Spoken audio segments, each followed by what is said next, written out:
On a freezing Christmas night, a girl points to a huddled figure on the sidewalk and asks her millionaire father, "Dad, why is she sleeping on the street?" He tries to ignore it, but something about that scene paralyzes him, and the past begins to weigh on him.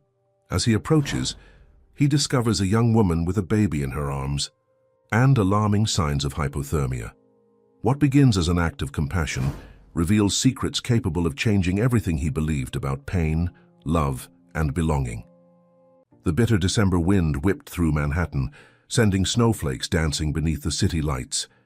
Ethan Winters pulled his coat tighter around himself as he guided his 8-year-old daughter Lily through the bustling crowd at Rockefeller Center.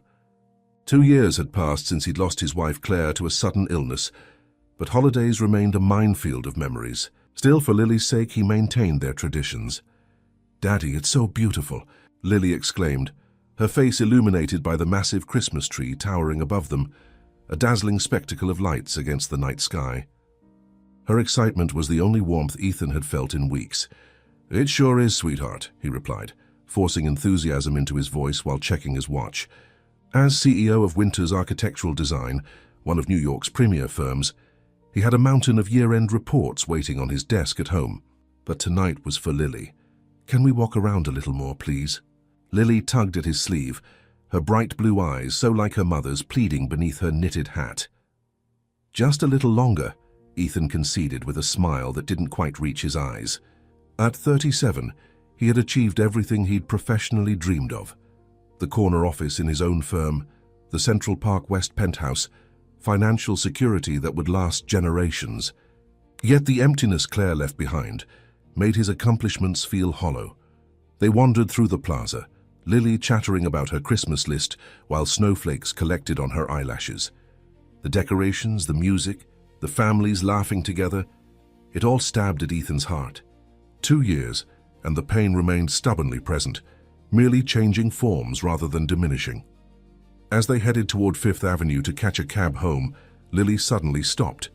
"Daddy, look," she whispered, pointing toward a bus shelter half a block away. At first, Ethan didn't see anything unusual, just another city bus shelter adorned with holiday advertisements. Then he noticed the huddled figure on the bench, a young woman perhaps in her early 20s, crouched against the bitter cold. She wore a thin coat that provided little protection against the December chill, and in her arms was a small bundle she cradled protectively. "She has a baby," Lily whispered, her voice tinged with concern beyond her years. Ethan hesitated. New York had taught him caution, to walk past the countless souls in need, to donate to charities instead of engaging directly. But something in Lily's expression made him pause. "She looks cold." "Daddy, like when I forgot my coat at school." Lily was already unwrapping her own scarf, a cheerful red cashmere that Claire had given her on their last Christmas together. "Lily, wait," but his daughter was already approaching the shelter, scarf extended like an offering. Ethan hurried after her, protective instincts flaring. As they got closer, he saw that the young woman was beautiful beneath the exhaustion etched on her face. Her dark hair fell in tangled waves around pale cheeks, flushed with cold. She couldn't have been more than 23. "Hi," Lily said softly. "I thought your baby might be cold." The woman looked up, startled. Her eyes were a striking amber color, wide with surprise and wariness. The bundle in her arms stirred slightly. That's very kind," she responded, her voice hoarse. "But you need your scarf." "I have another one at home," Lily insisted, already wrapping the soft fabric around the bundle. "See? Now he won't be cold." Ethan noticed the woman's hands were bare and trembling. When she shifted slightly, he caught a glimpse of the infant's face, impossibly small with a dusting of dark hair. "The baby couldn't have been more than a few weeks old." "Miss, are you all right?" Ethan asked, though the answer was painfully obvious. She nodded too quickly. "We're fine. Just waiting for the bus." "The last bus on this route left an hour ago," Ethan said gently. "And it's dropping below freezing tonight." A flash of panic crossed her face before she composed herself. "We'll be fine," she repeated, but her voice wavered. Ethan noticed her lips had a bluish tint and she was shivering violently. Medical training from his college days resurfaced. These were signs of hypothermia. The baby, though bundled, was at even greater risk. "I'm Ethan, and this is my daughter Lily," he said, making a decision. Can we give you a ride somewhere? A shelter or a friend's place, perhaps? The young woman pulled the baby closer.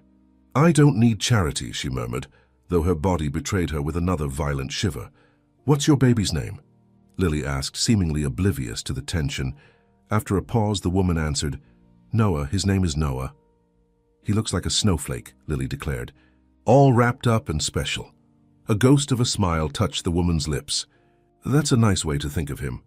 I'm not offering charity, Ethan said carefully. Just a warm ride. For Noah's sake, if not your own. The mention of her son seemed to reach her. She looked down at the infant, whose tiny face was beginning to redden from the cold despite Lily's scarf. Just a ride, she finally conceded. Ethan helped her up, alarmed at how light she was, how violently she trembled. I didn't catch your name, he said, as they walked toward the street to hail a taxi. Olivia, she replied after a moment's hesitation. Olivia Hayes. In the warmth of the cab, the contrast between the heated interior and the freezing street seemed to overwhelm Olivia. She swayed slightly, her eyelids fluttering. Where to? The driver asked. Ethan hesitated. Where would you like us to take you, Olivia? She opened her mouth, then closed it again.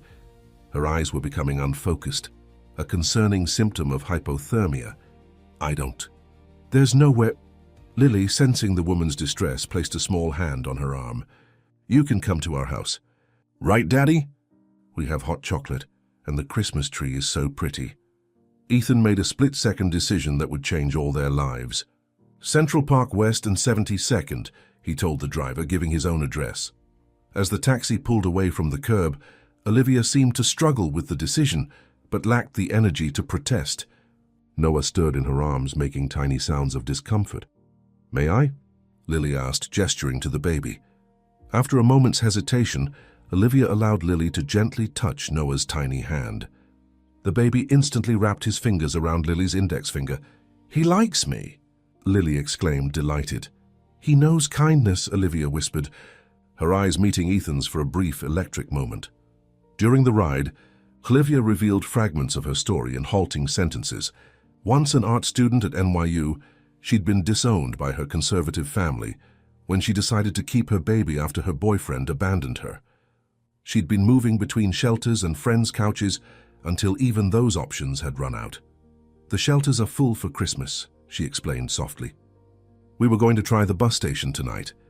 Ethan felt something twist inside him, a feeling he hadn't experienced since Claire's passing. Compassion, but also something more complex. When they arrived at his building, the doorman's eyebrows shot up at the sight of Olivia and the baby, but Ethan's pointed look prevented any comment. The elevator ride to the penthouse was silent, tension mixing with the Christmas music playing softly through the speakers. Stepping into Ethan's spacious penthouse, Olivia froze in the entryway. The stark contrast between her circumstances and the luxury before her seemed to overwhelm her. I shouldn't be here, she whispered. Clutching Noah tighter, the penthouse was tastefully decorated for Christmas, with a 10-foot tree by the floor-to-ceiling windows overlooking Central Park. The lights of the city spread out below, like fallen stars on the snow-covered landscape. We have a guest room with a crib, Ethan said, trying to sound casual. It was Lily's when she was smaller. You and Noah can get warm, get some rest. Olivia remained in the doorway, one foot literally poised to step back into the hallway. Why are you doing this? Ethan considered his answer carefully. The truth was he wasn't entirely sure himself. Because it's Christmas Eve and no one should be out in that cold. Especially not with a baby. Lily, with a child's directness, added, and because you looked sad like Daddy sometimes looks. People shouldn't be sad at Christmas. Olivia's amber eyes filled with tears. She seemed determined not to shed. Just for tonight, she agreed finally. We'll be gone in the morning. We can talk about tomorrow when it comes, Ethan replied. For now, let's get you both warm. As he led them down the hallway to the guest room, Ethan caught his reflection in a mirror and was startled to see something in his expression he hadn't witnessed in 2 years. Purpose. Dawn broke over Manhattan, painting the snow-covered city in hues of rose and gold. Ethan woke earlier than usual, the events of the previous night flooding back as consciousness returned. For a moment, he wondered if he'd dreamed the entire encounter. The young woman and her infant son at the bus shelter, bringing them back to his penthouse. but the sound of running water from the guest bathroom confirmed it had been real. He moved quietly through the apartment, not wanting to disturb Lily, who was still asleep. When he reached the kitchen, he stopped short. Olivia stood at the sink, her back to him, washing what appeared to be a baby blanket and her own worn clothes. She had draped them carefully over the radiator to dry. The kitchen counter had been wiped clean, and a pot of coffee was brewing. A simple gesture that seemed to speak volumes about her character. She turned when she sensed his presence, pushing a strand of dark hair behind her ear. In the morning light, with some color returned to her face, Ethan could see she was even more striking than he had realized the night before. "I hope you don't mind," she said softly, gesturing to the clothes drying by the radiator. "I like to earn what I use." "You didn't have to do that," Ethan replied, oddly moved by her attempt to maintain dignity in such circumstances. "Yes, I did." Her amber eyes met his with unexpected steadiness. "For myself." There was something in her gaze that spoke of pride despite her circumstances, a quiet determination that reminded him with a pang of Claire. His late wife had possessed that same resilience, that refusal to be defined by limitations. "How's Noah this morning?" he asked, pouring himself a cup of the coffee she'd made. "Better, warmer." A ghost of a smile touched her lips. "He's still sleeping." The silence that followed wasn't entirely uncomfortable. Ethan found himself studying her as she moved around his kitchen with careful precision, as if trying to take up as little space as possible. Her clothes, a simple sweater and jeans he'd found for her from Claire's old things, were too large, making her seem even more fragile. "You said you were an art student?" he asked finally. Olivia nodded, her expression shifting. "Was. Almost finished my degree at NYU when..." She glanced toward the guest room where Noah slept. "Life changed." "Your family," Ethan began, but was interrupted by the elevator chime announcing an arrival. Mrs. Jenkins, his housekeeper of 15 years, stepped into the apartment with her usual brisk efficiency. She stopped abruptly at the sight of Olivia, her expression transitioning from surprise to suspicion in the span of seconds. "Mr. Winters," she said, her tone carefully neutral despite the questions in her eyes. "I wasn't aware we had a guest." "Mrs. Jenkins, this is Olivia Hayes," Ethan said. "Olivia and her baby will be staying with us for a bit." The older woman's eyebrows inched higher. Mrs. Jenkins had been with the family since before Lily was born and had stepped up considerably after Claire's passing. Her protectiveness toward Ethan and Lily was understandable, if sometimes overbearing. "I see," Mrs. Jenkins said in a tone that suggested she didn't see at all. "Will I be preparing breakfast for 4 then?" "That would be wonderful, thank you," Ethan replied, trying to communicate with his eyes that this wasn't a moment for questions. Mrs. Jenkins nodded curtly and moved to the refrigerator, but the tension in her shoulders spoke volumes. Olivia, sensing the discomfort, quietly excused herself to check on Noah. The moment she left the kitchen, Mrs. Jenkins turned to Ethan, keeping her voice low. "Mr. Winters, I don't mean to overstep, but do you know anything about this young woman? These days there are so many schemes. A handsome widower with your resources..." "She was freezing at a bus shelter with her infant son on Christmas Eve," Ethan interrupted, surprised at the edge in his own voice. "What would you have had me do, Mrs. Jenkins?" "Leave them there." The housekeeper's expression softened slightly. "Of course not. But temporary assistance and bringing strangers into your home are different matters. Have you considered what Miss Lily might think, seeing a young woman in her mother's clothes?" Ethan hadn't considered that detail. The clothes he'd offered Olivia had indeed been Claire's, items he hadn't been able to part with during his grief-stricken attempts to clear out her things. He was saved from responding by the patter of small feet as Lily appeared in the doorway, still in her pajamas, her hair tousled from sleep. "Is Olivia still here?" she asked hopefully. "And baby Noah?" "Yes, sweetheart, they're in the guest room," Ethan replied, relieved by his daughter's obvious enthusiasm. Lily's face lit up. "Can I go see them, please?" Before Ethan could answer, Olivia reappeared with Noah in her arms. The baby was awake now, his dark eyes taking in his surroundings with the curious intensity of newborns. Lily immediately gravitated toward them. "Can I hold him?" she asked, looking up at Olivia with pleading eyes. Olivia hesitated, then nodded. "Sit down first," she instructed gently. Once Lily was settled on the sofa, Olivia carefully placed Noah in her arms, showing her how to support his head. The tenderness of the moment wasn't lost on Ethan.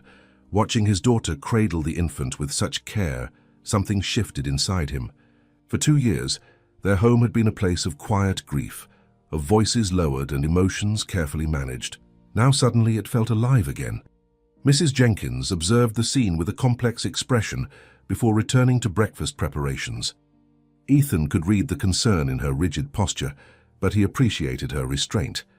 Later he knew there would be a more thorough conversation. Over breakfast, Lily chatted excitedly about showing Noah the Christmas tree and all her favorite toys. Olivia ate sparingly, despite Ethan's encouragement to have more.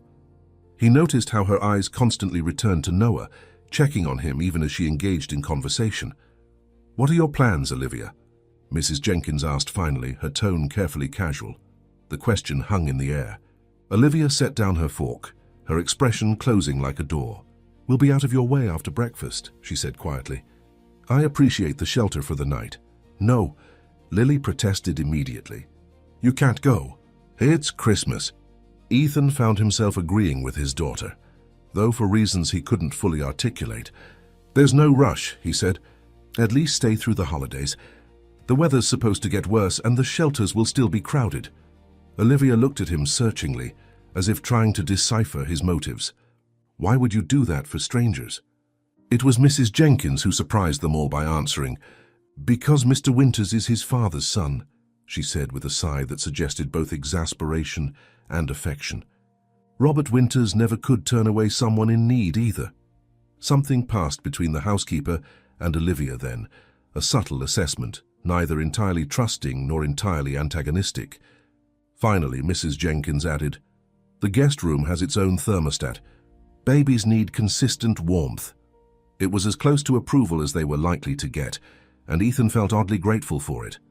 Olivia seemed to understand the significance of the comment as well, her shoulders relaxing slightly. "Just until after Christmas," she conceded finally. "If you're sure." Later, after Mrs. Jenkins had left and Lily was showing Olivia the Christmas decorations around the apartment, Ethan retreated to his home office. He found himself unable to focus on work, his thoughts returning to the young woman in his living room. There was something about her story that haunted him, not just the circumstances of her present hardship, but the way she carried it, with a dignity that refused pity. On impulse, he opened his laptop and began searching for information on support for single mothers, housing assistance and educational grants for students who had to interrupt their studies. If Olivia was determined to make her own way, perhaps he could at least point her toward resources. A soft knock at his office door interrupted his research. Olivia stood in the doorway, Noah sleeping against her shoulder. "I wanted to thank you properly," she said. "Not just for last night, but for," she gestured vaguely, "all of this. I know it's not a simple thing inviting strangers into your home." "It was the right thing to do," Ethan replied, though even as he said it, he knew his motivations weren't entirely altruistic. There was something about Olivia's presence that had broken through the fog he'd been living in since Claire's passing. "The last thing someone said to me before Noah was born was that I'd never make it on my own," Olivia said quietly. "That I'd made the wrong choice keeping him. Sometimes I wonder if they were right." "They weren't," Ethan said with unexpected conviction. "I've only known you a day, but I can see how much you love him, how hard you're trying." Olivia's eyes filled with unexpected tears. "Some days trying doesn't feel like enough." "I know that feeling," Ethan admitted. The confession surprised him. He rarely spoke about his struggles as a widowed father.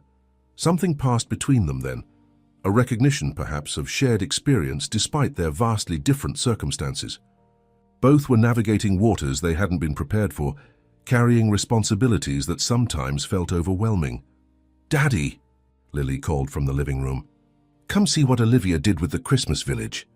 As they walked back together, Ethan was struck by how natural it felt, this unexpected Christmas arrangement. For the first time in 2 years, the hollowness in his chest had begun to fill with something that, if not quite hope, was at least possibility. Christmas passed in a gentle blur of lights, gifts, and unexpected warmth. Ethan had purchased last-minute presents for Olivia and Noah, brushing aside her protests with a casual, "It's just something small." In truth, He'd spent hours deliberating over the items: a cashmere sweater in a deep amber that matched her eyes, a silver-plated rattle for Noah, and art supplies, high-quality sketchbooks and pencils that Mrs. Jenkins had rushed out to procure on Christmas. Eve, after hearing about Olivia's artistic background, when Olivia unwrapped the art supplies, something shifted in her expression. A flash of the person she might have been before circumstances had forced her into survival mode. Her fingers had traced the edge of the sketchbook with a reverence that made Ethan's chest tighten. "I haven't drawn in almost a year," she'd admitted softly. Now, 3 days after Christmas, Ethan found himself lingering in the doorway of the sunroom, watching Olivia sketch. She sat cross-legged on the window seat, the winter sunlight streaming across her face. Noah sleeping peacefully in a bassinet beside her. The glass-enclosed room overlooking Central Park had been Claire's favorite space, a fact that should have made Olivia's presence there painful, but somehow didn't. She hadn't noticed him yet, and Ethan took the opportunity to observe her unguarded. Her brow was furrowed in concentration, her lower lip caught between her teeth as her hand moved across the paper with surprising confidence. Occasionally she would pause to check on Noah, her expression softening as she gazed at her son. It struck Ethan then how young she was, perhaps 23 at most, yet carrying responsibilities that would crush many twice her age. There was a resilience to her that he admired, a quiet determination that had become more evident as she relaxed into the temporary sanctuary of his home. "What are you drawing?" he asked finally, not wanting to startle her by remaining unannounced. Olivia looked up, a slight flush coloring her cheeks. "The park," she replied, turning the sketchbook to show him a rendering of the snow-covered landscape below. "It's beautiful from up here, like another world." Ethan moved closer to examine the drawing and was taken aback by its quality. It wasn't merely a competent sketch. It captured something essential about the scene, the interplay of light and shadow, the solemn dignity of bare trees weighted with snow. "You're talented," he said, genuinely impressed. "Is this what you studied at NYU?" Olivia nodded, her fingers tracing the edge of the paper. "Fine arts with a concentration in illustration. I had dreams of children's books, actually." Her expression turned wistful before everything changed. "Why can't you still do that?" Ethan asked, settling into a chair across from her. She gave him a look that suggested the answer should be obvious. "Single mother with no degree, no connections, no portfolio. The dream feels distant now, but not impossible," Ethan pressed, surprising himself with his investment in her aspirations. "So you could finish your degree, build a portfolio. With what resources?" Olivia asked, not unkindly but with the pragmatism of someone accustomed to having options narrowed by circumstance. "Childcare alone would—" She stopped herself, shaking her head. "I'm sorry. You've been so kind, and here I am sounding ungrateful." "You're being realistic," Ethan corrected. "But sometimes we need others to see possibilities we can't see for ourselves." Their conversation was interrupted by Lily bounding into the room, her face alight with excitement. "Olivia, will you draw something for me?" "Please." The transition in Olivia was immediate, the melancholy lifting as she smiled at the child. "What would you like me to draw?" "A puppy," Lily exclaimed, then immediately reconsidered. "No, wait, wings? Can you draw what wings would look like on me?" Olivia laughed, a sound Ethan realized he hadn't heard from her before. "Wings it is. Sit here beside me." Ethan watched as Olivia began a new sketch, Lily chattering beside her about what color her wings would be and how high she would fly. There was an ease between them that had developed remarkably quickly, as if they'd known each other far longer than a few days. The days following Christmas unfolded in a similar fashion. Olivia's initial plan to leave right after the holiday stretched as the city was gripped by a record-breaking cold snap. Ethan found reasons to suggest she stayed just another day or two, reasons that became increasingly thin, but which Olivia, perhaps sensing his genuine concern, accepted with quiet gratitude. Mrs. Jenkins remained reserved, but had gradually softened toward Olivia, particularly after discovering the young woman washing her own clothes in the bathroom sink, rather than adding them to the household laundry. She at least used the proper facilities, the housekeeper had insisted, showing Olivia to the laundry room with an expression that mixed exasperation and grudging respect. One evening, about a week after Christmas, Ethan returned from the office to find his apartment filled with music. Soft jazz playing from the speakers Claire had installed throughout the home. The sound stopped him in his tracks. Music had been absent from the space since her passing. He hadn't been able to bear it. He found Olivia in the living room, Noah sleeping against her shoulder as she swayed gently to the melody. Lily was curled on the sofa, drawing with the colored pencils that had been part of her Christmas gifts. "I hope you don't mind," Olivia said when she noticed him, reaching for the remote to turn off the music. "Lily mentioned your sound system, and Noah likes rhythm. It helps him sleep." "Leave it," Ethan said quickly. "It's nice." And surprisingly it was. The music that had once been a source of pain now filled the space with a warmth that felt like healing. He realized with a start that it had been nearly 3 weeks since he'd had a night plagued by insomnia and grief. Later that evening, after Lily had gone to bed and Noah was settled in his makeshift nursery, Ethan found Olivia in the sunroom again. She was working on a new drawing by the soft light of a table lamp, her concentration absolute. "May I?" he asked, gesturing to the sketch. Olivia hesitated, then handed him the pad. Ethan's breath caught in his throat. It was a drawing of him and Lily at Rockefeller Center, the moment he had knelt to tie his daughter's shoe beneath the great Christmas tree. The detail was extraordinary, the gentle concern in his expression as he looked up at Lily, the delight on her face as she gazed at the lights above. But it was more than technical skill. Olivia had captured something essential about their relationship. The tender vigilance of a father determined to keep his child's world intact, despite his own pain. "When did you—" he began, then realized. "You saw us before we saw you." Olivia nodded, a slight flush coloring her cheeks. "I was there for hours, trying to stay warm. You both passed by, and I remember thinking how connected you seemed, even in your sadness." "My sadness," Ethan repeated, surprised by her perception. "It's in your eyes," she said softly. "Like someone who's carrying a weight others can't see." The observation was so accurate, it left him momentarily speechless. Claire had been gone for 2 years, and in that time Ethan had become adept at presenting a composed facade to the world. Colleagues, friends, even family commented on how well he was moving on. Only Lily and Mrs. Jenkins witnessed the quiet devastation that still ambushed him at unexpected moments. Yet this young woman, a virtual stranger, had seen through him at a glance. "My wife," he said finally. "Claire, she passed away 2 years ago. Sudden illness." The words were ones he'd repeated countless times, yet they still felt raw in his throat. Olivia's expression softened with understanding. "I'm so sorry, Ethan." "The holidays are the hardest," he admitted.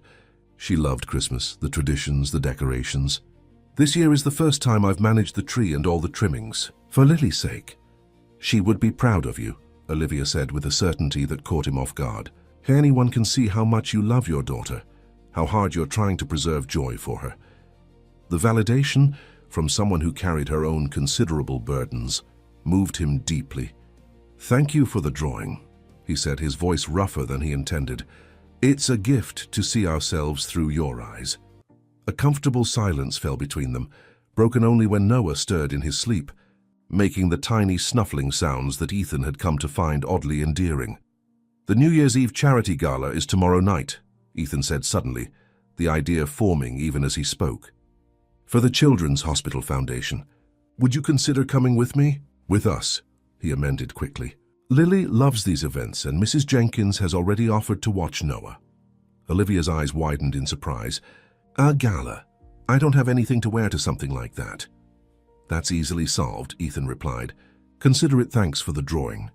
I can't accept an opportunity to network with potential clients for your illustration work." Ethan finished for her. "Several publishing executives serve on the foundation board. It could be a professional opportunity." He saw the internal struggle play across her face, pride warring with pragmatism, wariness with hope. Finally, she nodded. "If you're sure it wouldn't be an imposition." "It would be our pleasure," Ethan assured her, surprised by how much he meant it. The next morning, a personal shopper arrived with a selection of evening gowns, shoes, and accessories.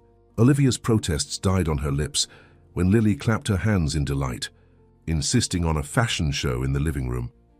Watching Olivia emerge in a deep emerald gown that transformed her from a wary young mother into a poised, Striking woman, Ethan felt something shift inside him, a recognition of attraction he wasn't prepared for, accompanied by an immediate surge of guilt. It had been only 2 years since Claire, and Olivia was what?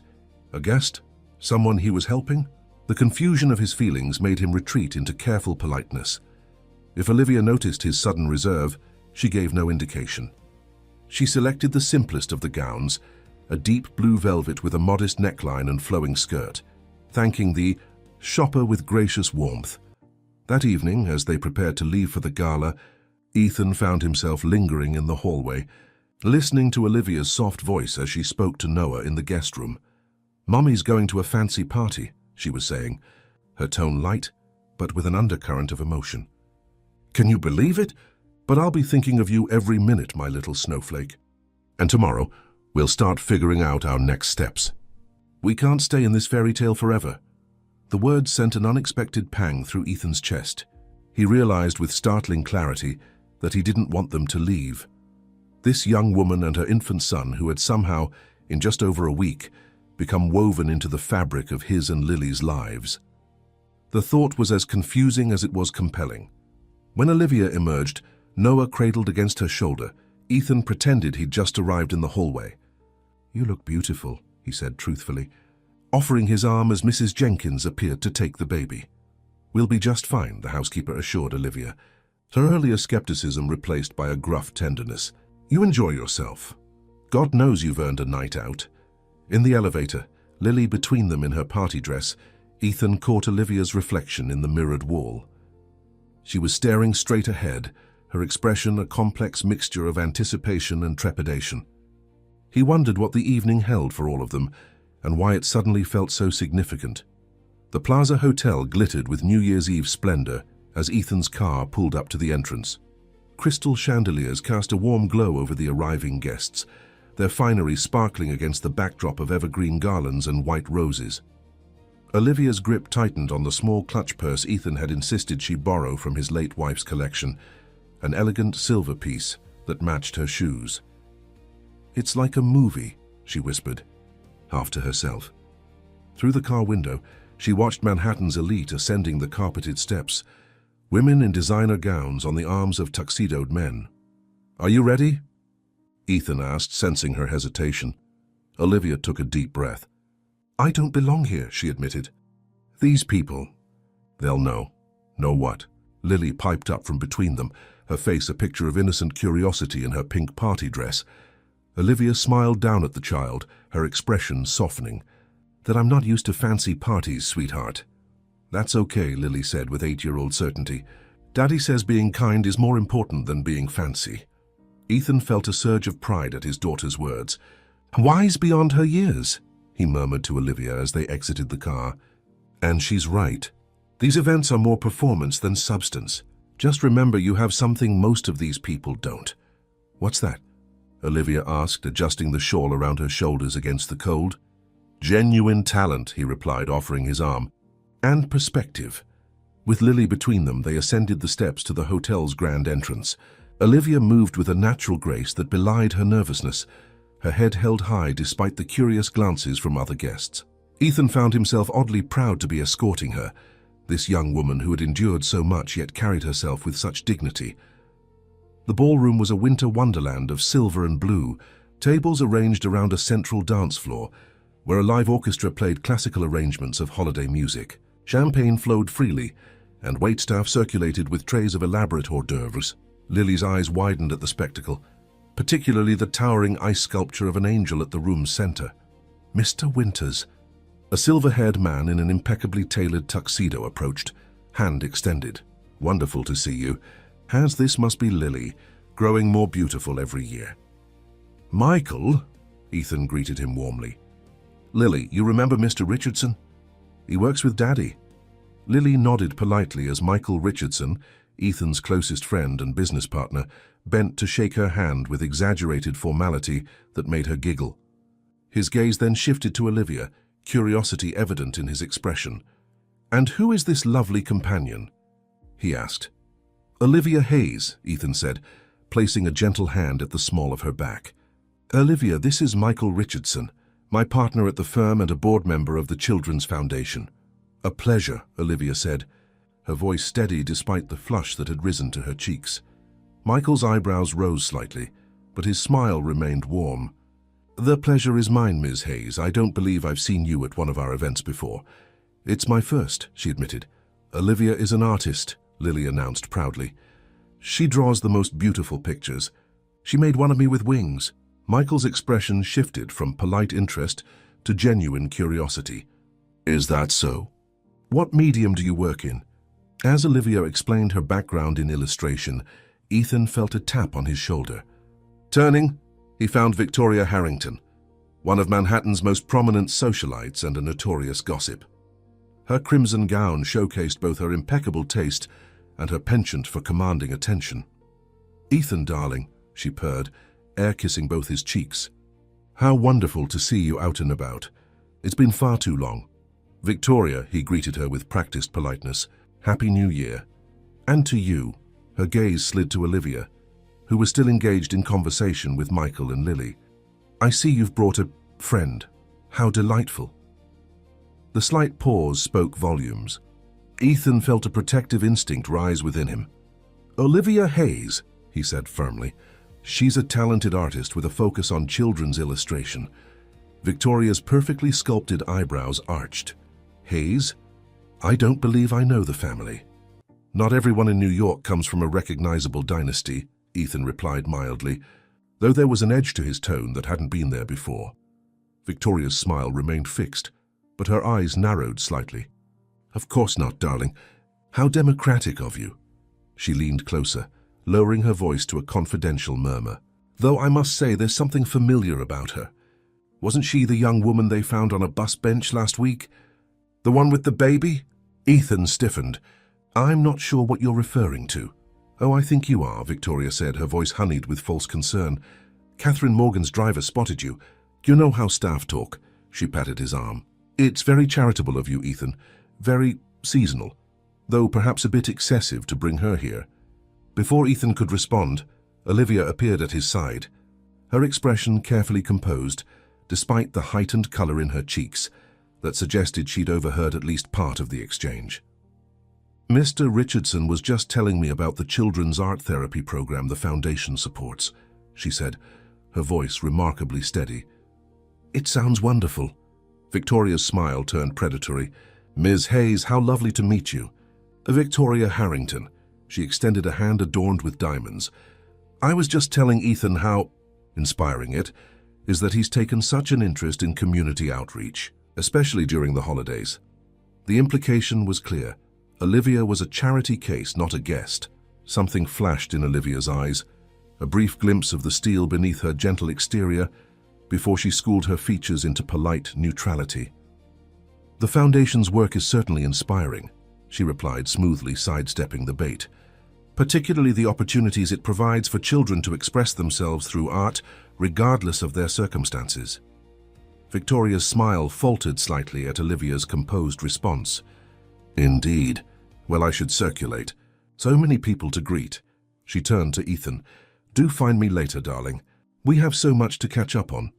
As Victoria glided away, Olivia's shoulders sagged almost imperceptibly. "I should go," she whispered. "This was a mistake." "No," Ethan said firmly, placing a hand on her arm. "Victoria Harrington doesn't decide who belongs here. But she's right, isn't she?" Olivia's voice was low, her eyes fixed on the glittering crowd. "I am the woman from the bus bench. The charity case." "You're my guest," Ethan corrected. "And Lily's. That's all anyone needs to know."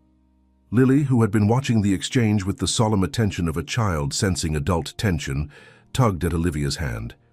"Can we get some of those chocolate things?" she asked, pointing to a dessert table across the room. "They look yummy." Olivia's expression softened as she looked down at the child. "Lead the way, sweetheart." As they made their way through the crowd, Ethan watched Olivia interact with his daughter, the gentle guidance, the attentive listening, the spontaneous laughter they shared. Something twisted in his chest at the sight. It had been so long since Lily had a maternal figure in her life. Mrs. Jenkins was wonderful, but her relationship with Lily was fundamentally different. The evening progressed with fewer incidents, though Ethan noted the curious glances directed their way. Michael Richardson, to his credit, made a point of introducing Olivia to several publishing executives, speaking enthusiastically about her talent as if he'd known her work for years. Ethan found himself deeply grateful for his friend's tact and support. After dinner, as the orchestra began playing more contemporary selections, Lily dragged Ethan to the dance floor for what had become their tradition at such events, an exuberant, if somewhat ungainly, father-daughter dance that always left them both laughing. When they returned to the table, flushed and smiling, Lily immediately turned to Olivia. "Your turn," she declared. "Daddy's a really good dancer, even if he steps on toes sometimes." Ethan felt a flash of self-consciousness. "Lily, Olivia might not want to."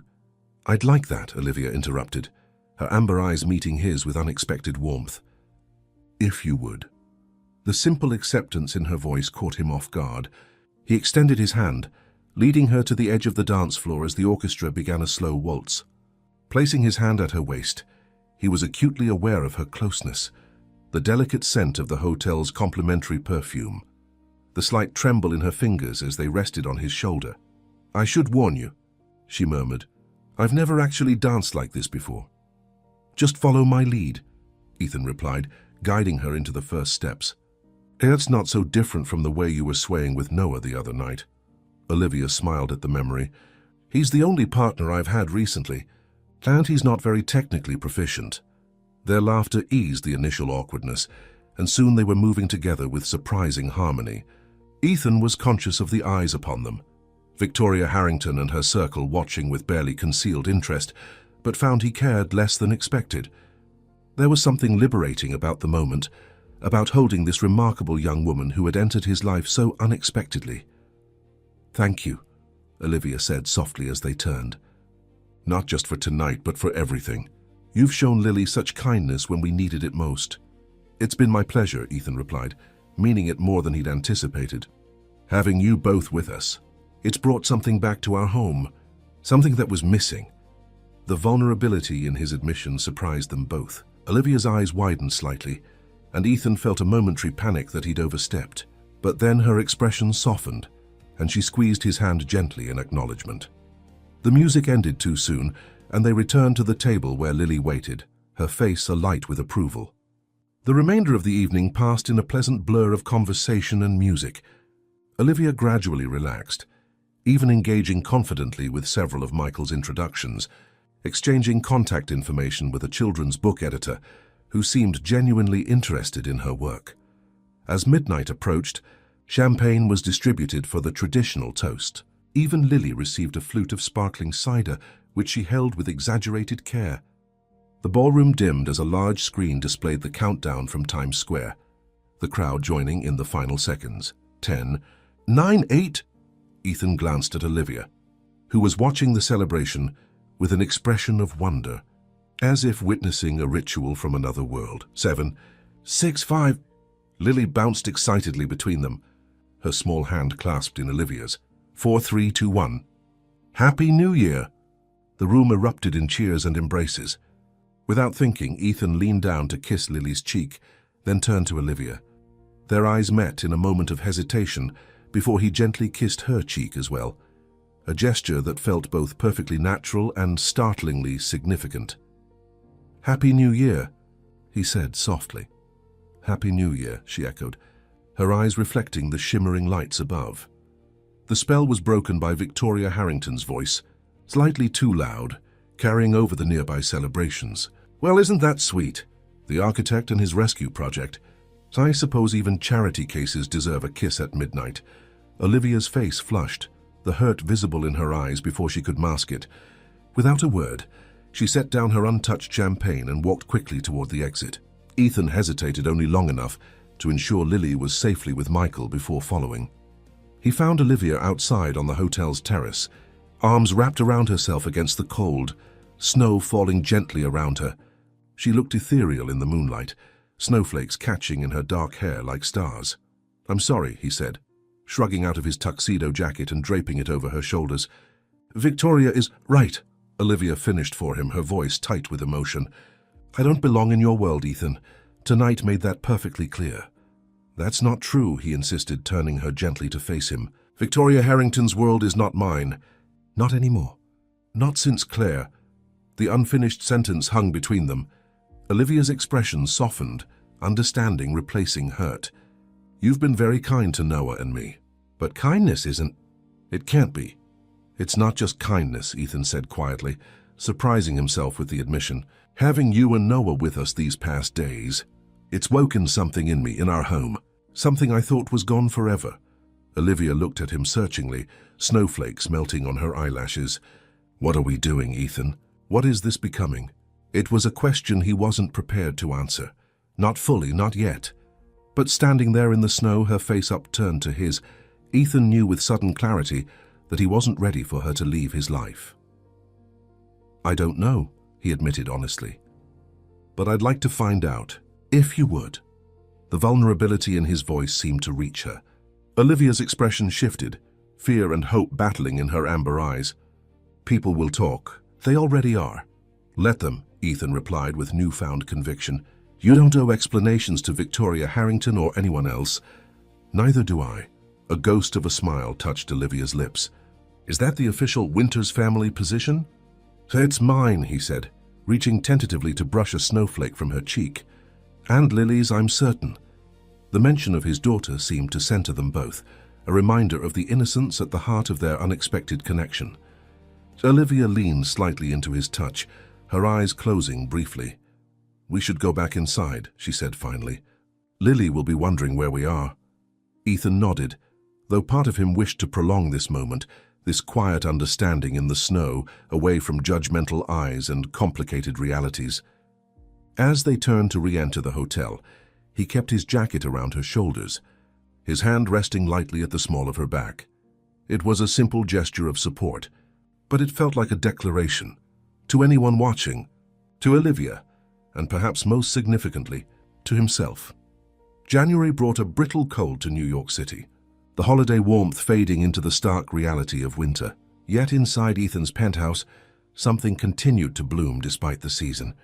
The temporary arrangement with Olivia and Noah had extended without formal discussion, each day blending into the next until 3 weeks had passed since that fateful Christmas Eve. Ethan found himself inventing reasons to delay the inevitable conversation about next steps. When a pipe burst in the guest bathroom, flooding part of the room where Olivia and Noah were staying, he immediately offered his rarely used home office as a temporary nursery. It makes more sense than trying to find an apartment in this weather, he had reasoned, a justification that sounded thin even to his own ears. Olivia had accepted with a mixture of gratitude and wariness. Ethan recognized the conflict in her eyes, the relief of continued shelter warring with her fierce independence, her determination not to become dependent on his generosity. I've been researching affordable housing options, she told him one evening, as they sat in the living room after Lily had gone to bed. Noah was asleep in his bassinet nearby, his tiny chest rising and falling with peaceful regularity. There's a program for student mothers that might have an opening next month. Ethan felt an unexpected pang at her words. There's no rush, he said carefully. Lily loves having you both here, and the weather is still terrible. Olivia's expression softened at the mention of Lily. Over the weeks, a deep bond had formed between her and Ethan's daughter. Lily followed Olivia like a shadow, watching her draw with rapt attention, helping with simple tasks for Noah, bringing her treasured books to read together. It was a relationship that brought equal parts joy and concern to Ethan, joy at seeing his daughter so animated, concern about the inevitable heartache when Olivia and Noah eventually left. We can't stay indefinitely, Ethan, Olivia said gently. You know that. He did know intellectually, but something in him resisted the thought with surprising force. At least wait until spring, he suggested. Give yourself time to build a portfolio, make some connections. Michael said the children's book editor was genuinely interested in your work. Olivia smiled at the memory. Since the New Year's Gala, she had been working diligently on a series of illustrations, encouraged by the interest shown in her talent. Ethan had converted part of the sunroom into a makeshift studio, bringing in an easel and proper lighting. The space had become her sanctuary, filled with sketches and the soft music she preferred while working. I'm grateful for the opportunity, she acknowledged. More than I can express, but I need to stand on my own feet. For Noah, for myself.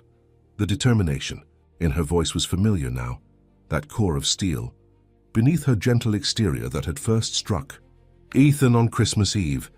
It was one of the many qualities he had come to admire about her over these weeks of shared space and gradually shared lives. "I understand," he said finally.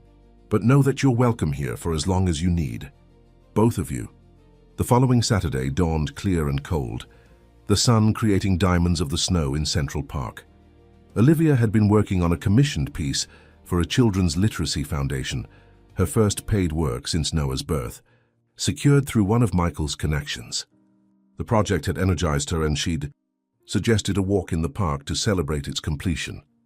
"Fresh air will do us all good," she'd said over breakfast, Noah cradled in one arm as she somehow managed to eat with her free hand, a skill Ethan had watched her perfect over the weeks. Bundled against the cold, they made a picture-perfect family as they strolled through the park. Ethan pushing Noah's stroller, a recent purchase he'd insisted on as a household necessity, Lily skipping ahead, Olivia pointing out the sculptural quality of snow-laden branches that she wanted to capture in her next series of drawings. They stopped at a playground where Lily immediately headed for the swings. Ethan moved to follow, but Olivia touched his arm. "I'll watch her," she offered. "You stay with Noah, his blankets need adjusting." It was a small moment of domesticity that caught Ethan by surprise, this easy division of attention between the children, the unconscious partnership that had developed between them. He watched as Olivia helped Lily onto a swing, pushing her with attentive care, while simultaneously pointing out a cardinal that had landed on a nearby branch. "She's a natural mother." The voice beside him was so unexpected that Ethan nearly jumped. Turning, he found himself face to face with an elegant older woman, bundled in a cashmere coat, her silver hair styled in an immaculate bob. Something in her features struck him as familiar, though he couldn't immediately place her. "Excuse me?" he said, instinctively adjusting Noah's blankets. The woman's gaze was fixed on Olivia and Lily, her expression unreadable. "I always knew she would be. Even when she was small herself, she had that quality, that attention to others." Understanding dawned with shocking clarity. "You're Olivia's mother," Ethan said, studying the woman more carefully. The resemblance was there in the high cheekbones, the shape of the eyes, though this woman's were a cool blue rather than Olivia's warm amber. "Margaret Hayes," she confirmed with a slight nod. "And you're the architect who took her in. Word travels in certain circles." There was no warmth in her tone, no gratitude for his care of her daughter and grandson, only a clinical assessment that made Ethan's protective instincts flare. "Olivia is a remarkable young woman," he said carefully, "and Noah is a beautiful, healthy boy. You should be proud of them both." Margaret's expression hardened. "Proud of what?" "A daughter who threw away her education and family for a reckless mistake, who chose to struggle in poverty rather than accept the sensible solution we offered." "You mean adoption?" Ethan clarified, keeping his voice low despite the anger building within him. "Giving up her child?" "It would have been best for everyone," Margaret said firmly. "Olivia had opportunities, potential. Now she's reduced to charity cases and temporary situations. Is that the life you think she deserves?" Before Ethan could respond, he spotted Olivia turning from the swings, her smile fading as she recognized her mother. The color drained from her face, and she quickly said something to Lily before walking toward them with measured steps. "Mother," she said when she reached them, her voice carefully controlled. "What are you doing here?" Margaret Hayes regarded her daughter with cool assessment. "I was having brunch at the boathouse with the Whitmores. Their daughter just made partner at her law firm. The path you might have taken." Olivia flinched but maintained her composure. "I see. And you recognized me from across the park? Don't be dramatic, Olivia. Patricia Whitmore's nephew works for the foundation that hosted that New Year's gala. She mentioned seeing you there with..." Her gaze flicked dismissively to Ethan. "Your benefactor. I simply happened to see you while walking back to the car." Ethan felt a surge of protective anger. "Mrs. Hayes, your daughter." "It's all right, Ethan," Olivia interrupted gently, placing a hand on his arm. She turned back to her mother. "Is there something you wanted to say to me?" Margaret looked pointedly at Noah, sleeping peacefully in his stroller. "I see you're still determined to make this mistake work." "My son is not a mistake," Olivia said, her voice quiet but firm. "And yes, I am making it work. I have a commission with a literacy foundation. I'm building a portfolio. Living on a stranger's charity, Margaret countered. Accepting help while I get back on my feet, Olivia corrected. There's no shame in that. Margaret's expression remained unmoved. Your father and I made our position clear when you left. It hasn't changed. When you're ready to be sensible, without the complication, our door is open. The casual dismissal of Noah as a complication made Ethan's jaw clench. But it was the pain in Olivia's eyes that truly gutted him, a wound so deep and familiar he could feel it echo in his own chest. My children are my family now, Olivia said, her voice finally breaking. If you can't accept that, then we have nothing more to discuss. Margaret's eyes widened slightly at the plural. My children, her gaze shifting briefly to Lily, who was still playing on the swings, oblivious to the tension. Something like comprehension dawned in her expression, followed by a dismissive sniff. I see you found a replacement family. How convenient for everyone. With that parting shot, she turned and walked away, not once looking back at her daughter or the grandson she had never acknowledged. Ethan watched Olivia's face as her mother retreated, the way she held herself together through sheer force of will, chin high despite the slight tremble of her lower lip. Only when Margaret was out of sight did her shoulders sag. I'm sorry you had to witness that, she said quietly. I'm not, Ethan replied, surprising them both with his vehemence. Now I understand exactly what you've been up against, and how incredibly strong you are to have made the choices you did. Olivia looked at him with such vulnerability that it physically hurt. Am I? Strong. Sometimes I wonder if she's right, if I've just been selfish and stubborn, if Noah would have had a better life. No, Ethan said firmly, taking her hand. Look at him, Olivia. Look at how peaceful he is, how healthy, how loved. You did that, against impossible odds. You gave him the most important thing any child needs, a parent who would sacrifice everything for them. Tears filled her eyes then, tears she had somehow kept at bay through the entire confrontation. I would, she whispered. I'd give anything for him. I know, Ethan said softly. That's what makes you extraordinary. Before either could say more, Lily came running over, her cheeks flushed with cold and exertion. Who was that lady? She asked, looking between them curiously. She looked kind of like you, Olivia. Olivia quickly wiped her eyes, composing her features into a smile that broke Ethan's heart with its bravery. That was my mother, sweetheart. Lily's brow furrowed. Why did she leave so fast? Doesn't she want to meet Noah or me? The innocent question hung in the air, painful in its perception. Ethan was about to intervene when Olivia knelt to Lily's level, her response gentle but honest. Sometimes grown-ups make choices that are hard to understand, she explained. My mother and I don't agree on some important things, so we don't see each other anymore. Lily considered this with solemn attention. That's sad, she concluded. Families should be together. Yes, Olivia agreed, her voice thick with emotion. They should. The rest of their outing passed in subdued quietness, the joy of the morning dimmed by the encounter. Ethan watched Olivia carefully, noting the way she held herself slightly apart, lost in thought. He recognized the posture of someone reassessing their path, questioning decisions made and roads taken. Back at the penthouse, Olivia retreated to the sunroom with Noah, closing the door gently but definitively behind her. Ethan respected her need for space, distracting Lily with a baking project that left the kitchen dusted with flour and filled the apartment with the scent of chocolate chip cookies. It was late afternoon when Lily appeared in the kitchen doorway, clutching one of her watercolor paintings. Can I show this to Olivia now? She asked. I made it for her. Let's see if she's ready for company, Ethan suggested, wiping his hands on a dish towel. They found Olivia sitting cross-legged on the sunroom floor, Noah asleep in his bassinet beside her. She had been crying. Her eyes were reddened, her cheeks flushed, but there was a calmness to her now, a resolution that hadn't been there earlier. We made cookies, Lily announced, undeterred by adult complexities. And I painted this for you. She thrust the watercolor toward Olivia, who accepted it with gentle hands. Ethan looked over her shoulder at his daughter's artwork, a snowy landscape with a cozy house, and 4 stick figures holding hands beside a Christmas tree. The figures were labeled in Lily's careful printing. Daddy, me, Olivia, and baby Noah. It's our family now, right? Lily asked, her expression hopeful. That's what you told the park lady. You said we're your family. Olivia's composure finally broke, tears spilling down her cheeks as she gathered Lily into a fierce hug. Yes, she whispered. That's what I said. Ethan stood frozen in the doorway, witnessing a moment so raw and honest it took his breath away. The painting, the embrace, the simple acceptance in his daughter's question. It crystallized everything that had been building in their shared home these past weeks.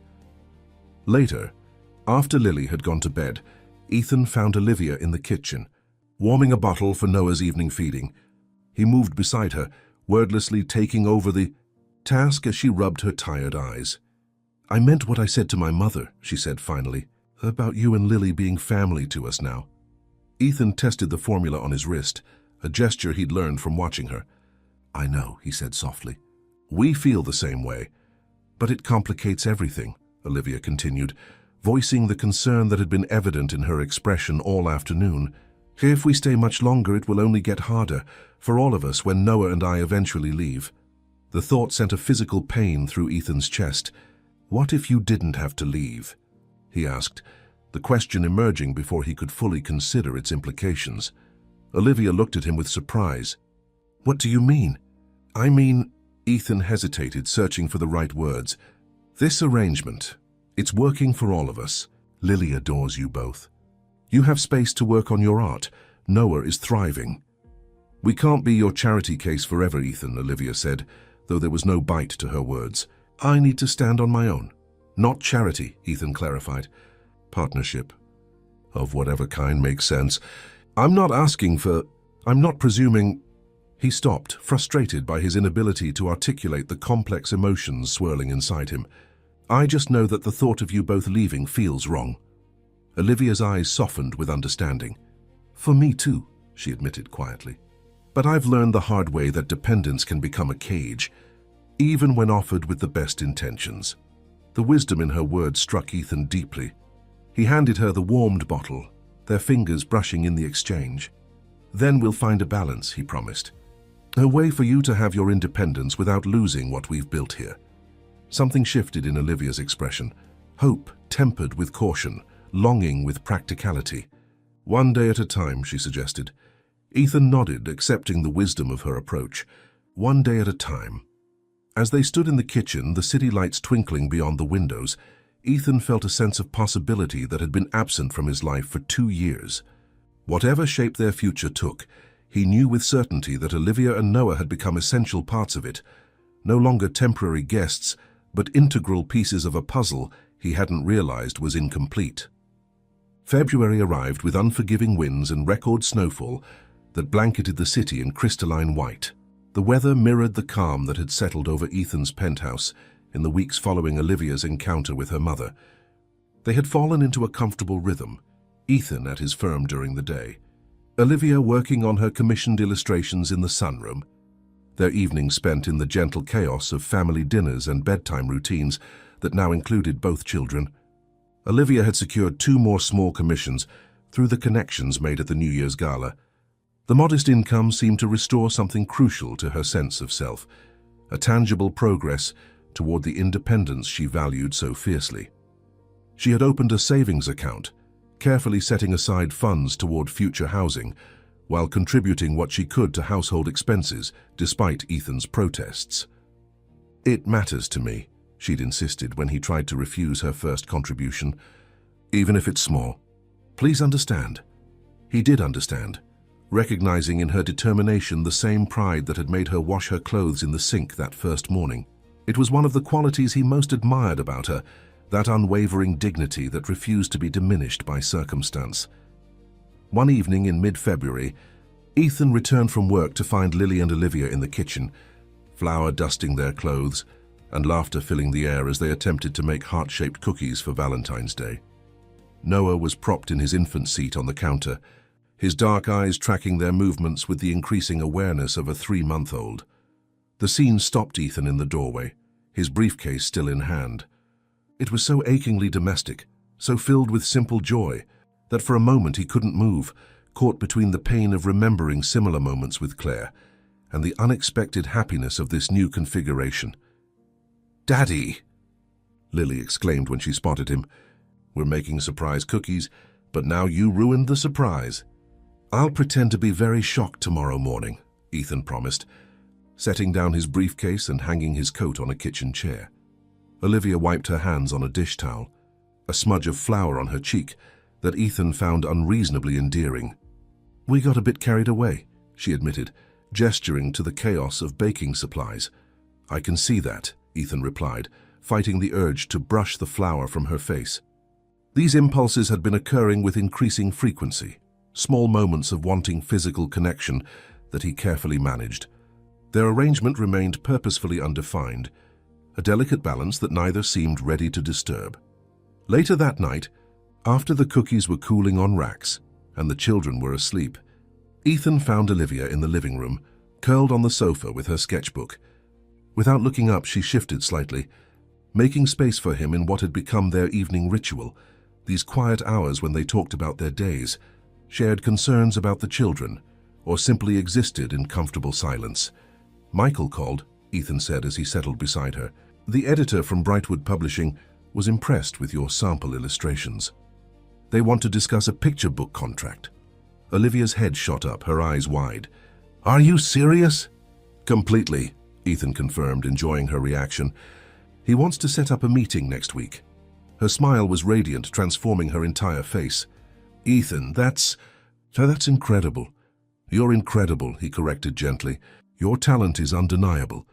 They'd be fools not to recognize it." A flush rose to her cheeks at the praise. "I couldn't have done this without you. Without all of this." She gestured vaguely to encompass the apartment, the stability it represented. "You would have found a way," Ethan said with conviction. "That's who you are. I just made the path a little smoother."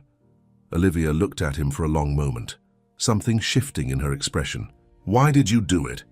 she asked finally. "Take us in that night? Keep finding reasons for us to stay? It's more than simple kindness, isn't it?" The question caught him off guard with its directness. Ethan considered his answer carefully, aware that whatever he said would alter the careful equilibrium they had established. "The night we found you," he began slowly, "I was in a darker place than I'd been in months. The holidays without Claire, it was like losing her all over again." He paused, gathering his thoughts. "When Lily saw you and Noah, when she immediately wanted to help, it was the first purely good thing I'd felt in a long time. Bringing you home wasn't just about helping you, it was something I needed without realizing it." Olivia's expression softened. "And now?" "Now," Ethan said, his voice low, "it's about all of us, what we've become together. I can't imagine this place without you and Noah anymore. I don't want to." The admission hung between them, more honest than he'd intended. Olivia reached out tentatively, her fingers brushing his in a touch that felt both innocent and profound. "I feel the same way," she whispered. "And it terrifies me." Before Ethan could respond, a cry from the nursery broke the moment, Noah's distinctive wail signaling hunger or discomfort. Olivia withdrew her hand and rose quickly, the conversation suspended as she attended to her son. Ethan remained on the sofa, his thoughts in turmoil, wondering what might have been said if they hadn't been interrupted. The following morning brought a shift in their carefully structured routine. Lily, usually the first awake and bouncing with energy, didn't appear for breakfast. When Ethan went to check on her, he found his daughter flushed and listless in her bed, her forehead burning with fever.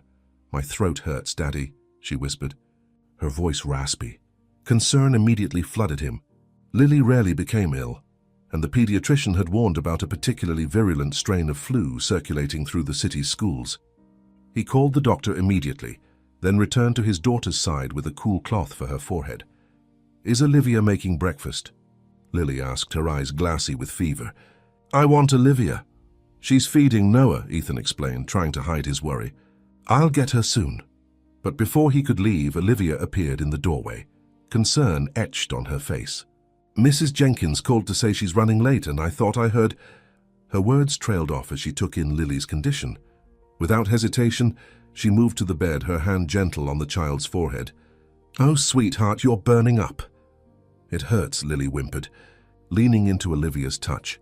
"I know, love," Olivia soothed, her voice taking on a quality Ethan recognized from her interactions with Noah, tender but calm, reassuring without dismissing the pain.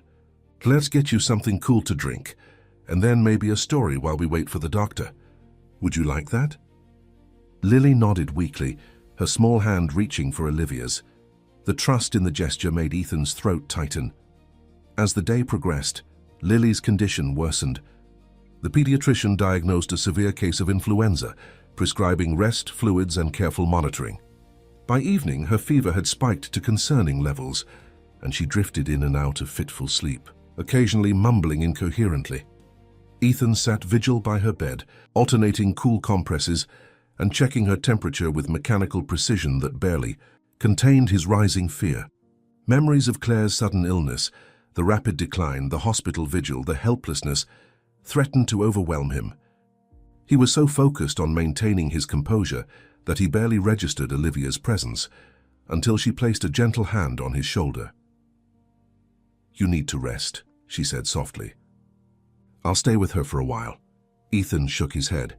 "I'm fine." "You're exhausted," Olivia countered, her tone gentle but firm. "And you have that presentation tomorrow. Go lie down for an hour. I promise I'll wake you if anything changes." Before he could protest further, Lily stirred, her eyes opening slightly. "Olivia?" she called, her voice weak. "Can you stay?"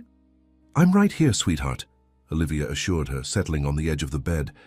"Sing the snowflake song," Lily requested, reaching for her hand. "The one you sing to Noah." Olivia glanced at Ethan, a silent question in her eyes. He nodded, recognizing defeat. 1 hour, he conceded, rising from the chair he'd occupied for most of the day. "Call me if her fever goes up at all." As he moved toward the door, he heard Olivia begin to sing, a soft lullaby about snowflakes falling gently to earth, finding their perfect place to rest. Her voice was unexpectedly lovely, a soothing alto that seemed to calm Lily immediately. Ethan paused in the hallway, listening as his daughter's restless movements quieted.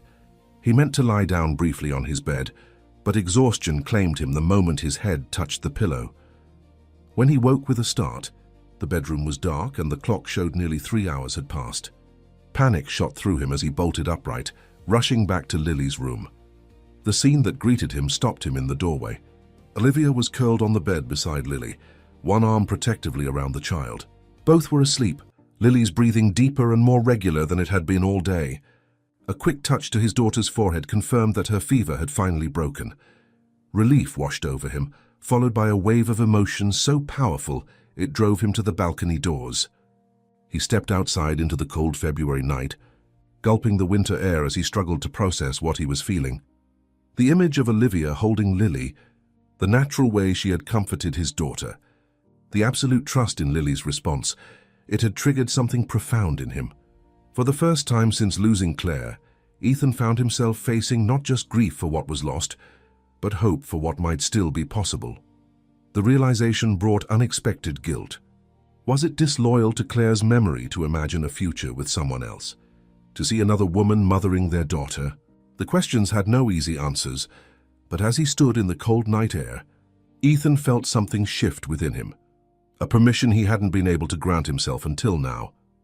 When he returned to Lily's room, Olivia was awake, carefully disentangling herself from the sleeping child. She looked up as he entered, her expression questioning. "Her fever broke," she whispered. "About an hour ago. I meant to wake you, but—" "Thank you," Ethan said simply, the words inadequate for the depth of his gratitude. They moved quietly to the hallway, closing Lily's door partway to hear if she called out. "You're good with her," Ethan said. "Better than good. She trusts you completely." Olivia's smile was tinged with something like sadness. "She's easy to love." The simple statement hung between them, laden with implications neither was ready to fully address. Ethan was about to respond when a sharp cry from the nursery cut through the night. Noah's cry, but with an unusual quality that immediately had Olivia rushing to his side. Ethan followed, concern mounting, as he found Olivia lifting a clearly distressed Noah from his crib. The baby's face was flushed, his tiny body radiating heat. "He's burning up," Olivia said, her voice tight with fear. "The flu. He must have caught it from Lily." Ethan touched the baby's forehead, alarm coursing through him at the intensity of the fever. At 3 months old, Noah was far more vulnerable to complications than Lily. "We need to get him to the emergency room," he said decisively. "Infants with high fevers need immediate attention." Olivia nodded, her face pale with worry as she quickly wrapped Noah in a blanket. "What about Lily? We can't leave her alone." "Mrs. Jenkins," Ethan said, already reaching for his phone. "She has a key. She can stay with Lily while we take Noah to the hospital." The next hour passed in a blur of frantic activity. Mrs. Jenkins arrived, still in her nightclothes beneath her coat, her concern evident despite her usual brisk manner. Ethan carried Olivia's hastily packed diaper bag while she cradled Noah, now crying weakly against her shoulder. The night was bitter cold, snow swirling around them as they hurried to the car. "My international presentation," Ethan suddenly remembered as they pulled away from the curb. "It's in 6 hours." "Your meeting," Olivia echoed, her eyes widening. "Ethan, it's the Singapore project. You've been preparing for weeks." The Singapore development was the largest commission his firm had ever pursued, a project that could elevate Winter's architectural design to international prominence. The presentation to the investors couldn't be rescheduled. They were flying back the same day. "I'll call Michael," Ethan said, making the decision without hesitation. "He can handle it." "But you're the lead architect," Olivia protested. "You said yourself that they specifically requested you." Ethan glanced at Noah, now whimpering softly in Olivia's arms, then back at the road. "Some things are more important," he said simply. "My family needs me here." The word family slipped out naturally, without premeditation. He felt rather than saw Olivia's reaction, a soft intake of breath, a shifting beside him. Neither commented on it as they drove through the deserted pre-dawn streets, the urgency of Noah's condition taking precedence over any emotional revelation. The pediatric emergency room was mercifully quiet when they arrived. Noah was seen quickly, diagnosed with influenza and mild dehydration that required monitoring. The doctor's concern was evident as he explained the risks of high fevers in infants, recommending admission for observation. "Just overnight," he assured them, noting the alarm on Olivia's face, a precaution given his age. As Noah was settled into a tiny hospital crib, monitors attached to his small body, Ethan stepped outside to call Michael about the presentation. His partner was understanding, but couldn't entirely hide his concern about the potential impact on their bid for the project. "Family emergency," Ethan explained simply. "You know the presentation as well as I do. You'll be fine." When he returned to the hospital room, he found Olivia sitting beside Noah's crib, her hand through the bars to maintain contact with her son. The vulnerability in her posture broke his heart. "You should go," she said without looking up. "Your presentation is being handled," Ethan interrupted gently, pulling a chair beside hers. "I'm staying." Olivia turned to him then, her eyes bright with unshed tears. "Why?" The question encompassed so much more than his decision to miss the presentation. Ethan knew she was asking about all of it. Why he had taken them in. Why he continued to create space in his life for them. Why he now sat beside her in a hospital room at 4 in the morning, as if it were the only place he could possibly be. "Because when it matters," he said softly, "you choose the people you love." Simple as that. The words hung between them, an admission he hadn't planned but couldn't regret. Olivia's breath caught, her eyes searching his face as if looking for certainty. "Ethan," she began, her voice barely above a whisper. Before she could continue, Noah stirred in his crib. A small whimper, drawing her attention immediately back to her son. The moment passed, but something had shifted between them, a threshold crossed that couldn't be uncrossed. As dawn broke over the city, painting the hospital room in pale gold light, Ethan watched Olivia finally succumb to exhaustion, her head drooping against the edge of Noah's crib. With gentle care, he adjusted her position so she wouldn't wake with a stiff neck, then settled back in his own uncomfortable chair for the vigil ahead. Looking at the sleeping woman and the infant whose tiny hand was curled around her finger even in sleep, Ethan felt a certainty settle over him. Whatever came next, however they defined their relationship, whatever challenges they faced, he knew with absolute clarity that his life was now irrevocably entwined with theirs. Spring arrived in New York with a gentle persistence, coaxing crocuses through the thawing earth in Central Park and warming the city streets with tentative sunshine. 4 months had passed since that fateful Christmas Eve when Ethan and Lily had discovered Olivia and Noah at the bus shelter. 4 months that had transformed all their lives in ways none could have anticipated. Noah's brief hospitalization had marked a turning point in Ethan and Olivia's undefined relationship. The night spent together at the child's bedside, Ethan's quiet declaration, and the realization that they had become a family in all but name had shifted something fundamental between them. Though neither had put precise words to the change, their interactions carried a new depth, a tacit acknowledgement of feelings that had grown too significant to ignore. In the weeks following Noah's recovery, Olivia had thrown herself into her work with renewed purpose. The connection with Brightwood Publishing had blossomed into a contract for a children's book, her first with the potential for a series if sales met expectations. The advance, while modest, represented a crucial step toward the financial independence she valued so deeply.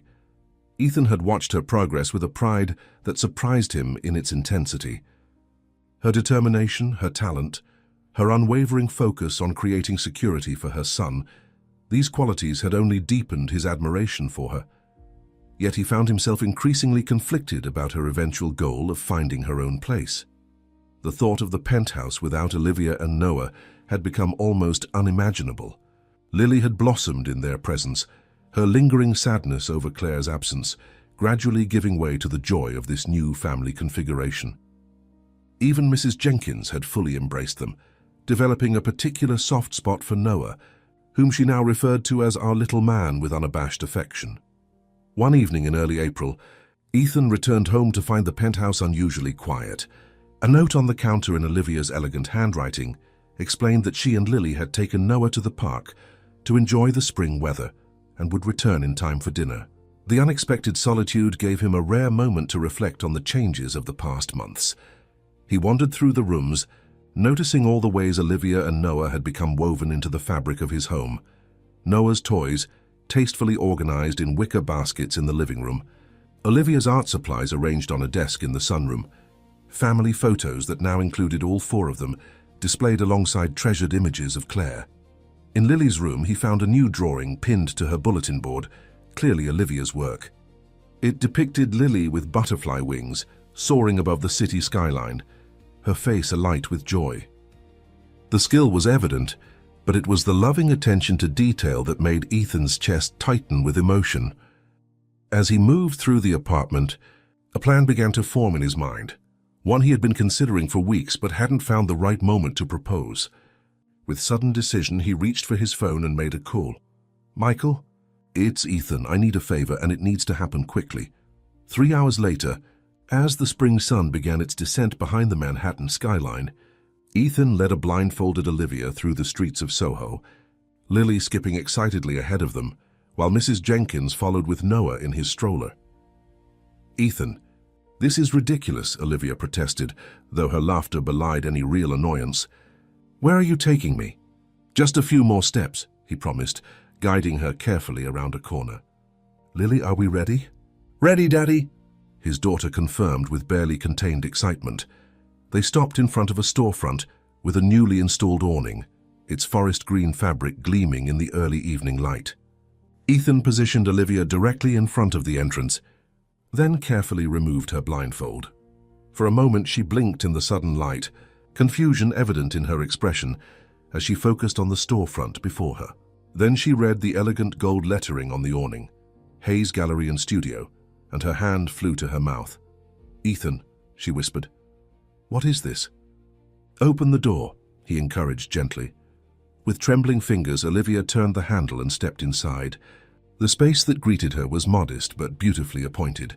Polished hardwood floors, warm lighting, and pristine white walls currently adorned with framed illustrations.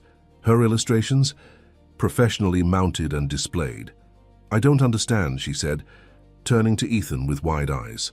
"It's yours," he explained, watching her reaction carefully. "A gallery for your work and a studio in the back where you can create." He hesitated, aware of her fierce independence. "It's not a gift exactly. It's an investment in your talent, in your future. The advance from Brightwood is your stake in the business." Lily could contain herself no longer. "We hung up all your pictures," she exclaimed, tugging Olivia toward a display of the children's book illustrations. "And look, There's a special corner for the book readings you're going to do. Indeed, a cozy nook had been created with small chairs and cushions, perfect for children to gather for story time. Every detail had been considered, from the elegant display cases for original artwork to the practical workspace in the rear studio. Michael helped with the business plan. Ethan continued as Olivia moved through the space in stunned silence. The location is prime for the family demographic your work appeals to. And the apartment upstairs, he gestured to a spiral staircase in the corner. It's small but completely renovated. 2 bedrooms, modern kitchen, walking distance to a good preschool for when Noah's older. Olivia stopped then, her expression shifting from wonder to something more complex. An apartment? Independent living space, Ethan clarified carefully, if and when you decide that's what you want. Mrs. Jenkins, who had been quietly observing from near the entrance, stepped forward with Noah in her arms. Though if you ask me, that would be a terrible waste of perfectly good rooms at the penthouse that would just sit empty and make us all miserable. Her blunt assessment drew surprised laughter from everyone. Olivia took Noah from Mrs. Jenkins, holding him close as she continued to survey the gallery. This is overwhelming, she admitted. I don't know what to say. Say you'll accept it, Ethan said, moving to stand beside her. Not as charity, but as recognition of your talent. Every artist needs a space to showcase their work, to connect with their audience. This can be yours. He could see the struggle in her expression, pride warring with practicality, independence with opportunity. The financial arrangement is sound, Ethan assured her. Michael ran the numbers. With your advance as initial capital and projected sales from the gallery, it's a viable business model. I'm a minority investor, nothing more. This wasn't entirely true. He had purchased the building outright, but the business structure was legitimate. Olivia would own controlling interest in the gallery operation, with profits from sales funding, the business costs and providing her income. Lily, impatient with the adult conversation, tugged at Olivia's hand. Can we see the apartment too? There's a room all ready for Noah with stars on the ceiling. Stars on the ceiling? Olivia echoed, allowing herself to be led toward the staircase. The apartment above the gallery was indeed small but exquisitely renovated, with large windows that flooded the space with natural light. The nursery had been painted a soft blue, with glow-in-the-dark stars arranged in actual constellations across the ceiling, a detail Ethan had insisted upon, remembering Olivia's mention of wanting Noah to learn about the stars someday. As they moved through the apartment, Ethan watched Olivia's face carefully, trying to gauge her reaction. The emotional turmoil was evident in her expression, gratitude mixed with wariness, hope with hesitation. When they returned to the gallery, Mrs. Jenkins tactfully suggested taking the children for ice cream, leaving Ethan and Olivia alone among the displayed artwork. For a long moment, neither spoke. It's too much, Olivia finally said, her voice soft but steady. It's exactly enough, Ethan countered, for what you deserve, for what you're capable of. She turned to face him directly, her amber eyes searching his. Why, Ethan? Why would you do all this? It was the question he had been both anticipating and dreading, the one that required complete honesty. That would lay bare feelings he had been carefully managing for months. Because I love you, he said simply. I love the person you are, the mother you are to Noah, the friend you've become to Lily. I love your strength, your talent, your unwavering determination. He paused, gathering courage for the most difficult part. And I understand your need for independence. This, he gestured to the gallery around them, is my way of trying to reconcile those things. A space that's entirely yours, that honors your talent and gives you the security you deserve, while still... He hesitated. While still keeping me in your life, Olivia finished softly. Ethan nodded, suddenly vulnerable in a way he hadn't allowed himself to be since Claire's passing. I don't want to pressure you. If you need the apartment, it's yours, no strings attached. If you prefer to stay at the penthouse, that door remains open. Either way, the gallery is your business to run as you see fit. Olivia moved slowly through the space, trailing her fingers along the edge of a display case, her expression thoughtful. When I first met you, she said finally, I was so certain you were just another wealthy man easing his conscience with temporary charity. I was determined to take only what we absolutely needed. to leave as soon as possible. She stopped before a large framed illustration, the one she had created of Ethan and Lily beneath the Rockefeller Center Christmas tree. But then I saw how you were with Lily, how you listened to her, respected her, even in your grief. I saw a man trying so hard to create happiness for his daughter while carrying his own pain. Turning back to face him, she continued, "These past months, you've given Noah and me more than shelter. You've given us dignity. You've never once made me feel like a charity case or a burden. You've treated my work, my goals as valuable. And you've done it all while respecting my need for independence. Because those things matter to you," Ethan said simply. "And you matter to me." Olivia's eyes filled with unexpected tears. "The night Noah was in the hospital, when you stayed despite your presentation, you said something I've been thinking about ever since." "What was that?" Ethan asked, though he remembered every word of that night with perfect clarity. "You said, 'When it matters, you choose the people you love.' I've never had someone choose me before, not my parents, not Jason. Everyone has always expected me to be the one who sacrifices. Who compromises?" She moved closer to him, her expression open in a way he had rarely seen. "I love you too, Ethan. I think I have for months, but I've been afraid of depending on someone again, afraid of losing myself in your life, afraid of what happens if it doesn't work." "And now?" he asked, hardly daring to hope. A small smile touched her lips. "Now I'm still afraid, but I'm beginning to think some risks are worth taking." Ethan reached for her hand, his heart pounding with an intensity he hadn't felt in years. "So where does that leave us?" "In the beautiful gallery you created for me," she replied, squeezing his fingers gently. "With choices I never thought I'd have." "And which choice are you leaning toward?" he asked, scarcely breathing as he awaited her answer. Olivia looked around the space once more, her expression thoughtful. "I think I'd like this to be my workplace, somewhere I can build my career, connect with readers, establish myself professionally." She turned back to him, her eyes meeting his directly. "But home? Home is where Lily is, where you are, if you're sure there's room for us." The relief and joy that flooded through Ethan was almost overwhelming. "There has always been room for you," he said softly, "from the moment you stepped through the door." She moved into his arms then, the embrace they had both been holding back for months, finally given permission to exist.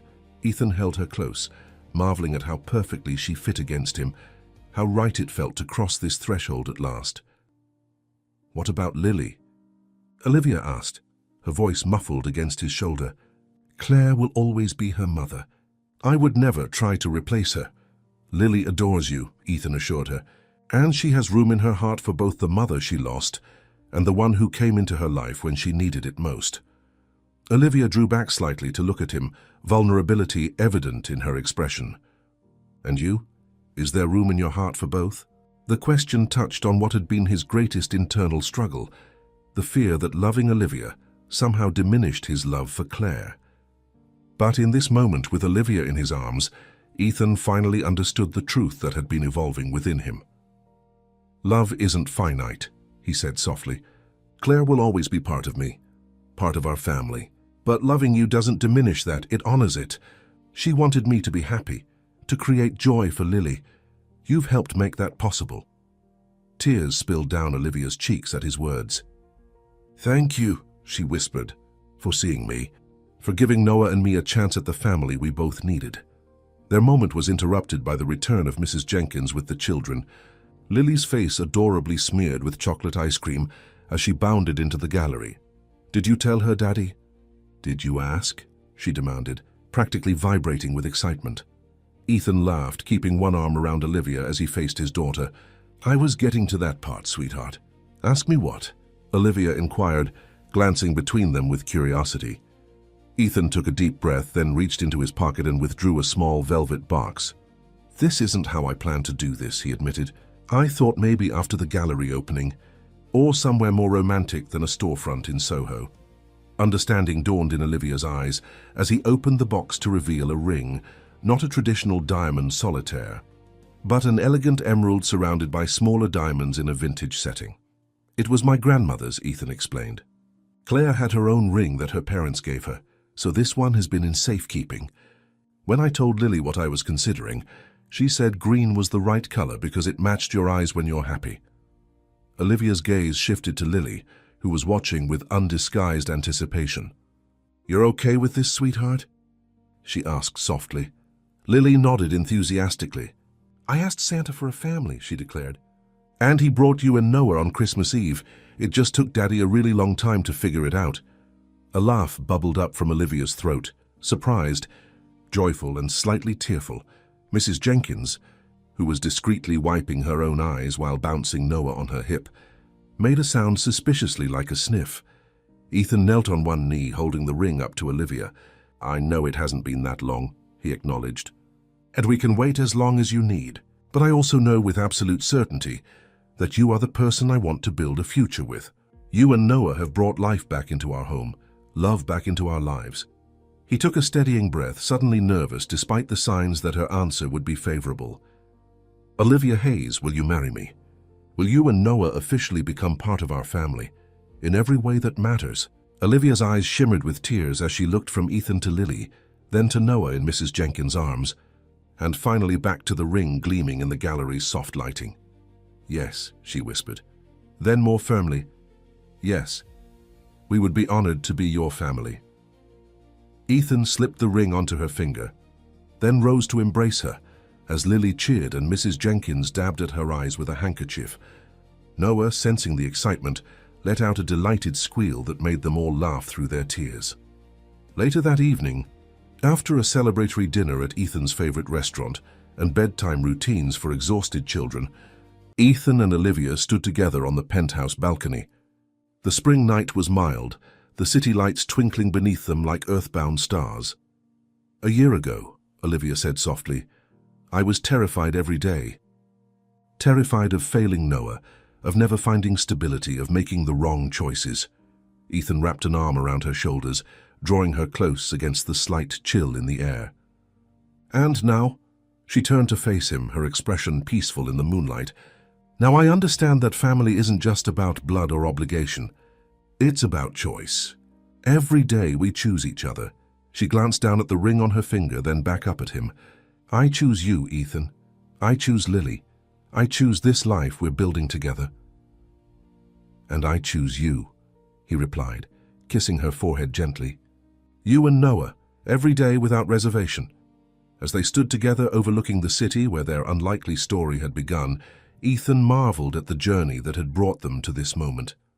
A chance encounter on a cold Christmas Eve, a simple act of kindness, had somehow given them all a second chance at family, at wholeness, at love. The following Christmas Eve, almost exactly 1 year after their first meeting, Ethan and Olivia were married in an intimate ceremony in their home. Lily, resplendent in a dress she had helped design, served as flower girl, while Noah, now walking with endearing unsteadiness, carried the rings on a small pillow with Mrs. Jenkins' careful guidance. The penthouse was transformed for the occasion, evergreen garlands and white roses, creating a winter wonderland that honored both the season and the anniversary of their meeting. Olivia's gallery had flourished in the months since its opening, her children's book receiving acclaim from critics and readers alike. A second book was already in production, and the studio space had become a popular venue for children's art classes that Lily proudly helped organize. As they exchanged vows in front of the Christmas tree, the casco, same one Lily had insisted on decorating with akka, snowflake ornaments in honor of Noah's nickname, Ethan found himself reflecting on the remarkable journey that had brought them to this moment.